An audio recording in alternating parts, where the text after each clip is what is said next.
목사님들이 본인에게는 답이라고 보면 되는 거고, 뭐, 누구도, 심지어 이재하 씨 자신도 뭐, 작품 이렇게 읽어라, 뭐, 이렇게 할 권리는 없습니다.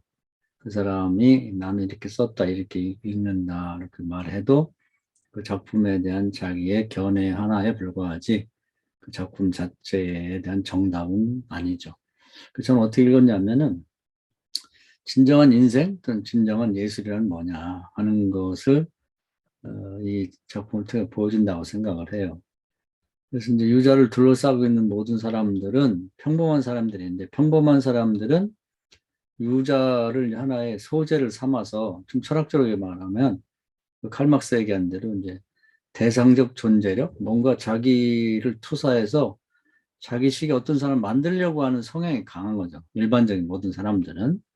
그 유자는 이제 어린 소녀고, 뭐 나중에 뭐 부모도 없고, 뭐 형제도 없고, 그냥 하나의 좋은 소재예요. 또 여자는 수동적이고, 그러다 보니까 뭐 그냥 무슨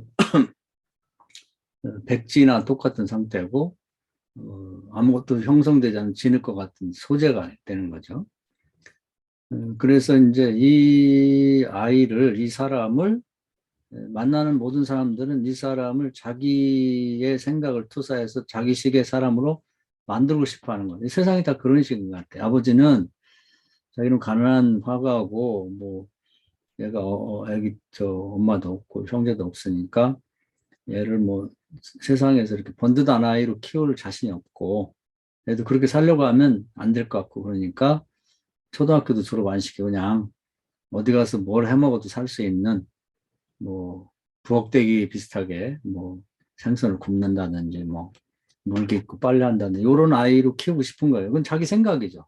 근데 그걸 그런 아이로 만들고 싶은 거죠. 그런 자기의 생각을 투사해서 그런 이제 작품으로 아주 평범하고 수준이 낮은 그런 아이로 살아남기만 했으면 좋겠다. 이런 형태의 아이를 만들고 싶은 거고, 다행히 아버지가 죽어졌어요. 그런데 그 작은 아버지는 제지 공장을 하면서 그냥 부유한 사람인데, 자기 조카가 애도 없이 크는 거 보니까 고아를 데려다가 적어도 자기 자식들 수준의 사람은 만들어야겠다. 그래서 뭐 윤리적인 것도 있고 하여튼 자기 가치관이 그러다 보니까 걔를 데려다가 이제 자기 돈을 들여가지고 대학까지 졸업을 시킵니다. 그것도 역시도 그렇게 하면서 자기 보람을 느끼는 거니까 자기의 생각을 투사해서 이 아이를 이제 빚어내는 거죠. 그런 사람으로. 그러면서 그 작품을 보면서 내가 쟤를 키웠지. 이런 이제 그 만족감을 느끼는 거예요. 그럼 뭐 나쁘다고 볼 수는 없는 거죠. 아빠도 그렇고 이 사람은 나쁘다고 볼 수는 없는 거지. 그래서 유자는 그런 식으로 자라고 또 이제 결혼을 조기에 했는데 그 남편은 또 평범한 사람이에요. 이 사람이 바라는 건 이 여자를 통해서 진흙을 빚어내서 자식을 낳고 싶은 거죠. 그런 식으로 생각을 하는 거예요. 이 여자에게 자기의 뭐 DNA를 또 자기의 뭐 하여튼 모든 걸 바쳐서 이 여자를 통해서 애를 하나 낳고 싶다는 게 자기의 욕망이죠. 소원이고. 그런데 이제 이 여자는 그런 식으로 자기가 남에 의해서 빚어지는 어떤 하나의 작품이나 소재가 되기를 거부하는 거예요. 그것은 이제 이혼을 합니다. 그러니까 이걸 깊이 있게 일을 못하면 왜 미쳤나, 왜 이혼하지, 왜 애를 떼지, 이렇게 되는 거죠. 그러면서 이제 애를 낳게 되면 그 아이도 역시 엄마가 자기 입맛에 맞는 엄마가 돼주기를 바라면 칭얼거리고 울고 뭐 짜고 뭐 이러니까 그걸 거부하는 거죠. 그래서 애를 떼버리고 그리고 나서는 이제 방황을 많이 했던 것 같아요. 그래가지고 이제 뭐 나중에 보면 중도 오고 어복스터 신부도 찾아오는데 이 여자의 행실을 보면은 뭐 성관계를 갖고 그런 것도 남이 나에게 뭐 유혹을 해가지고 내가 유혹당해서 하기보다는 내가 뭐 여기 지서밭에 내가 좀 한번 자자 뭐 이런 식으로 주체적으로 자기가 상대에게 이렇게 이용당하거나 이렇게 어떤 수동적인 태도를 갖기보다는 자기가 능동적으로 그렇게 하고 싶어 하는 거예요. 그래서 여기 뭐 돈 많이 버는 화가가 왔을 때도 뭐 그 열정적인 관계를 가졌지만 그것도 그 남자가 했다기보다는 그 여자가 그렇게 능동적으로 움직여갖고 그렇게 했단 말이죠. 그러면서 이제 이 여자가 추구하는 건 뭐냐면 이제 사람들의 관심은 그 육체라는 게 다 관련돼 갖고 거기에 매여 있는 거예요. 모든 게 알고 보면은. 그래서 아마 그 신부나 이런 승려 같은 경우도 말하자면 뭐 건전하게 보면은 어, 신부는 이제 기독교를 전파해서 교인을 만들고 싶겠죠. 아니면 또 뭐 어떤 성관계를 가졌을지도 모르고 또 중도 마찬가지죠. 그 불교의 교리를 전파해서 불교인을 만들고 싶은 거지. 소재를 삼고 자기가 원하는 걸 이 여자를 통해 이루고 싶은 거예요. 아니면 성관계를 가졌는지 모르지. 안 그러면 뭐 집에까지 찾아오겠나 그런 생각이 드는데 그건 뭐 상상에 맡길 문제고. 그래서 이 여자를 모든 평범한 사람들은 자기가 원하는 스타일로 빚어내고 싶고 만들고 싶은 거예요. 소재 삼아서. 그리고 그렇게 돼주기를 바라는 거죠. 그렇게 됐으면 인기도 있고 다 좋았을 거예요. 근데 이걸 다 거부합니다. 그리고 더 나가서는 뭐 굴뚝에 노란 연기가 나오면 매연인데 그거에 의해서 내가 뭐 영향을 받잖아요. 뭐 폐도 나빠질 수 있고 병도 걸릴 수 있어요. 그걸 보고 이제 우는 거야. 그거 거부한다는 얘기죠. 그런 거. 어떤 영향도 외부로부터 받고 싶지 않은 거예요. 그것이 영향을 주 내가 변화되는 걸 싫어하는 거죠. 그 쿠데타가 일어났다. 근대화. 나중에 근대화라고도 하지만 쿠데타로 나오는데 그건 뭐냐면 법적인 쿠데타인데 근대화라고 하는 것에 의해서 내가 영향받는 게 싫은 거예요. 나는. 모든 걸 거부하는 거죠. 나는 나로 그냥 있는 것이고 내가 작품을 만들고 싶은 거예요. 내가 작품을 그리고. 남이 나를 소재 삼아서 그 어떤 것을 해도 싫어요. 또 이 지섭이라는 사람도 이 여자를 뭐 마음속으로 좋아하는 마음도 없잖아 있지만은 이제 그 여자를 어떤 화폭에 큰 거, 작은 거 이렇게 그것에 집어넣어서 어떤 피사체가 되었고, 그것을 이제 말하자면 그림을 그렸으면 하는 그런 용도로 사용하고 싶은 거예요. 이 여자를. 근데 이걸 다 거부합니다. 거부하고 또 이 지섭이라는 사람은 이 여자가 자기가 생각하는 대로 뭐 아방가르드라고 할까요? 뭐 그게 이제 뭐냐면 전위적인 작가, 이제 특이한 여자니까 그런 작품을 그려주면 앞으로 뭐 사회에서 인정도 받고는 훌륭한 작가가 될 수 있게 생각하면서 그런 작품을 계속 보여줘요. 화첩도 보여주면서. 그러면서 내가 이 지섭이라는 사람이 생각하는 그런 그 화가가 돼줬으면 하는 거죠. 그 영향을 미쳐서 그렇게 빚어내기를 바라는 거. 자기가 내 집에 내 아뜰리에 와 있기도 하고 그리고 뭐 계속 대화도 나누니까 그 여자를 설득해서 그런 여자 그런 화가가 되도록 만들고 싶다. 그럼 나중에 이제 그렇게 되겠죠. 내가 그 여자 이렇게 해가지고 그런 전위적인 작가가 되도록 만들었어. 그래서 보람을 느끼고 싶은 거예요. 근데 이게 세상이 다 그렇단 말이에요.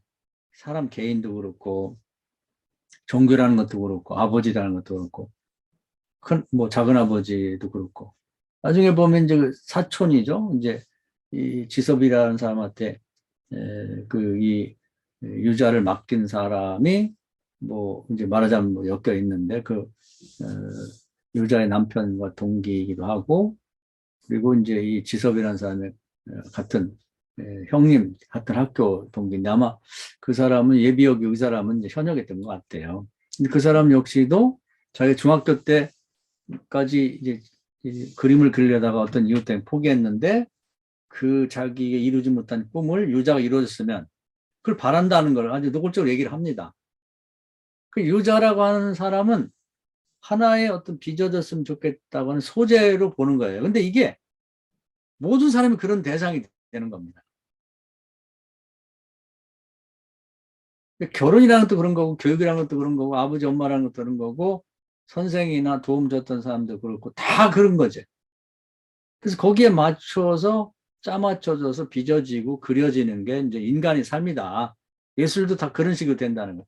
거기에 잘 맞춰지면 좋은 딸, 좋은 엄마, 좋은 아내, 뭐, 좋은 작가가 되는 거죠. 돈도 많이 생기고. 근데 그게 참된 인생이냐? 참된 예술이냐는 거죠. 근데 이 양반은 그게 아니라는 게 여자는. 이 여자가 이제 그림을 그릴 때를 보면은, 이제 창호지에다 그림을 그립니다. 창호지. 근데 창호지라는 게 이제 깊은, 큰 상징이에요. 창호지 밖은 이 거주하는 사람들이 세계와 다른 바깥의 세계인 거예요. 그러니까 철학처럼 무의 세계고 존재의 세계인데 그 세계는 보이지 않아요. 창문 같으면 다 훤히 보이는데 볼 수 없지만 존재하는 세계를 창호지가 상징하고 있는 겁니다. 거기에다 어떤 붓이 아니라 자기 육체의 일부인 손으로 직접 그림을 그리는 거죠. 그래서 이 여자가 나타내고 싶은 것은 인간 삶의 인간의 요구에 의한 작품을 만들고 싶은 게 아니라 자기가 그리고 싶은 세계는 존재의 세계, 자기가 실존의 무한한 세계 앞에 서 있는 존재로서 그 무한의 세계와 경계에 있는 창호지를 대상으로 거기다가 그 다음 세계, 보이지 않는 세계를 표현하고 싶은 거예요. 그 심오한 얘기죠. 그런 다음에 그렇게 표현했어도 표현하고 난 다음에는 자기가 원하는 것을 다 표현하지 못했기 때문에 불태워버립니다. 그러면서 이제 창호지 밖의 세계가 그냥 그 있는 그 존재 그대로가 있도록 나타내면서 이제 그려도 그 세계가 있다고 하는 거 이상의 어떤 표현을 못 하는 거죠. 그러면서 끊임없이 그걸 갈구하는 거예요. 그러면서 이제 사람을 볼 때도 이제 굉장히 근시입니다. 근시고 눈이 나빠서 안경을 안 쓰면서 사람이라고 하는 육체, 그걸 바라보는 게 아니라 그들이 입은 옷과 신발을 보는데 그 육체 밖의 세계와 경계죠. 상호지와 똑같은 거예요. 뭐 옷이나 신발이라는 게. 그래서 그 바깥의 세계를 중심으로 본다는 거죠. 그걸. 그리고 이제 잠을 많이 자는 것도 마찬가지로 일종의 상호지나 똑같아요. 삶과 죽음이라고 하는 것, 그 경계가 잠인데 거기에 주로 많이 빠져 있는 거죠. 그 사람들이 이제 그 삶의 세계를 거기에서 이제 이 여자를 빚어내려고 어떻게든지 그 영향을 미쳐갖고 자기 입맛에 맞는 사람 만들려고 하는데 이 여자는 거기에 저항을 하면서 그 이제 잠 저 너머에 있는 깨어나지 못하면 가버릴 세계를 꿈꾸는 거죠. 이게 묘한 상징을 많이 써요. 그러니까 이게 상당히 어려운 심오한 얘기를 하려고 하는 거예요. 그러면서 이제 이 여자가 예술가로 인정하는 존재가 둘이 나와요. 하나는 예수 그리스도가 나옵니다. 예수도 그림 그리는 화가다. 그가 자기 몸을 통해서 또 언어를 통해서 보여준 세계는 다음 세상이죠. 그런 의미에서 진정한 화가로 보는 거예요. 그리고 얀 포스라는 사람의 그림을 전시회 가갖고 주저앉아갖고 저 사람이 내가 그리고 싶은 걸 그려버렸네 이렇게 표현하면서 한탄을 하는 걸 봅니다. 그건 뭐냐면 그 사람의 그림을 보면 수많은 집들과 사람들이 있는데 또 동물들이 있는데 다 일그러져 있어요. 그건 뭐냐면 죽어갖고 썩어져가는 시체와 비슷한 겁니다. 삶과 죽음의 경계에서 창호지처럼 그걸 보여주는 그림이거든요. 그래서 자기가 창호지에 그릴 게 아니라 자기 잠이 삶과 죽음의 경계에 있는 것처럼 사람도 죽어서 이제 그 무로 돌아가는 그 과정을 그림으로 표현한다면 창호지 같은 것을 그림으로 사람으로 표현한다면 그것이 그림이 아니겠나 이렇게 본 거예요. 근데 이제 그런 그림을 그린 사람이 있기 때문에 더 이상 살 이유가 없는 거예요. 왜냐하면 이미 그린 사람이 있기 때문에. 그래서 이제 27세 죽게 되는 거죠. 왜냐하면 예술에는 두 명이 있을 필요가 없거든요. 그래서 이제 이자 씨는 진정한 예술, 진정한 삶을 과연 뭐냐? 진정한 예술이라고 하는 것은 그 육체에 관심을 갖고 육체의 대표적인 성이죠. 성적 관계 뭐 이런 것만 관심을 갖고 또 그걸 빚어내고 작품화하려고 하는 것은 대중적이고 뭐 인기는 있고 돈은 벌 수 있지만 진정한 예술은 아니다. 예술가는 항상 이 창문 밖의 세계와 창문 안의 세계, 그 창문의 세계에 항상 있어야 된다. 잠의 세계이기도 하고, 옷의 또 신발의 세계이기도 한 그런 세계. 그림으로 말하면 삶과 죽음의 경계에서 죽어서 이제 점점점 늙어가고 시체로 변해가는 그 삶 그 자체, 그걸 통해서 이 육체와 이 세상이 아니라 다음 세상이 존재하고 그 세계가 있다고 하는 걸 보여주는 그림. 그런 삶, 예수의 삶, 이런 것이 진정한 삶이자 그림이고 예술이라고 하는 걸 얘기하고자 하는 겁니다. 네, 그런데 이제 이렇게 자기의 삶을 살지 못하고 대부분은 끊임없는 이제 대상적 활동을 하려고 하는 그런 나를 한 사람 한 사람 소재로 삼고 작품을 만들려고 하는 자기 스타일의 작품을 만들려고 하는 그런 세계 속에서 자기를 지탱하지 못하고 죽는다는 거죠. 그렇게 빚어진다는 거죠. 아버지에서 뭐 도와준 삼촌에 의해서 자기 꿈을 이루지 못한 꿈을 이루기 위해서 아틀리에를 이렇게 보내준 삼촌, 사촌 오빠에 의해서 뭐 남편에 의해서 그 여기 보면 이제 이 아틀리에를 제공하고 잠자리를 제공한다는 의미에서 이 사람이 뭐 아방가르드한 이제 예술가가 되라는 이제 보이지 않는 강요를 하는 스타일로 뭐 이런 식으로 이제 끊임없는 그런 어떤 외부 환경에서 이제 그냥 거기에 순응하고 살게 되는 게 인생이다. 진정한 예술도 아니고 진정한 인생이 아니다는 겁니다. 때로는 이런 걸 못 견디고 일찍 죽을 수도 있지만 그래서 요절하기도 하지만 이걸 지켜나가는 것. 근데 이제 진정한 작품을 못 남겼죠. 못 남겼는데 그런 작품을 못 남긴 이유는 이미 그걸 그린 사람이 있기 때문에 그런 거예요. 그럼 그 그림 말고 다른 걸 그릴 수 있어야지 진정한 예술이자 진정한 삶인데 이제 그것을 진정한 예술가 된다고 하는 그만큼 어려운 것이다. 그것만 진정한 예술이다 이렇게 얘기를 하고 있는 것입니다. 그래서 하여튼 뭐 오랜 시간을 쳐서 이제 시간을 걸쳐서 쓴 것 같은데 상당히 중요한 것을 가르쳐주고 있어요. 지금 목사님들이나 나도 보면 누군가에서 빚어진 거예요. 빚어진 거예요. 한번 잘 생각해 봐요. 내 삶을 지금 이 사람이 되도록 영향을 미치고 나를 빚어내고 나를 작품화한 사람이 과연 누군가? 많이 있겠죠. 목사가 되고 사모가 된 것도 뭐 누군가 너는 사목가면 너는 목사해야 돼. 주의 종이 돼야 돼. 뭐 이렇게 될 수도 있고 현재 삶이 뭐 신학교 다닐 때 영향을 미칠 수도 있고 뭐 근대화 과정에서 일어났던 뭐 그 독재 때문에 그 영향을 받아갖고 뭐 반골 기질이 생긴 사람도 있고 다양할 수가 있거든요. 나는 어디 있지? 나는 어떤 삶을 살려고 했는지 또 이 창문 밖의 세계 앞에 혼자 서 있는 나로서 실존적인 모습에서 나는 도대체 뭐냐 이런 것들을 한번 생각하게 만드는 거예요. 근데 알고 보면 내가 나라고 할 만한 게 없는 거지. 뭐 다양한 영향을 받은 거예요. 환경의 영향도 받고 근대화 영향도 받고 근대 교육 영향 받고 과연 이 창문이 그 창호지 앞의 삶을 내가 경험이나 해봤는가 그런 생각을 가져봤는가 그것을 질문을 하게 만드는 거죠. 과연 나의 삶은 누가 빚어낸 진흙덩인가를 한번 깊이 생각할 필요가 있다는 걸 말해주고 있습니다. 그런 의미에서 보편성이 있고 얼마나 오래 살고 얼마나 일찍 죽냐는 아무 의미가 없어요. 이걸 보면은.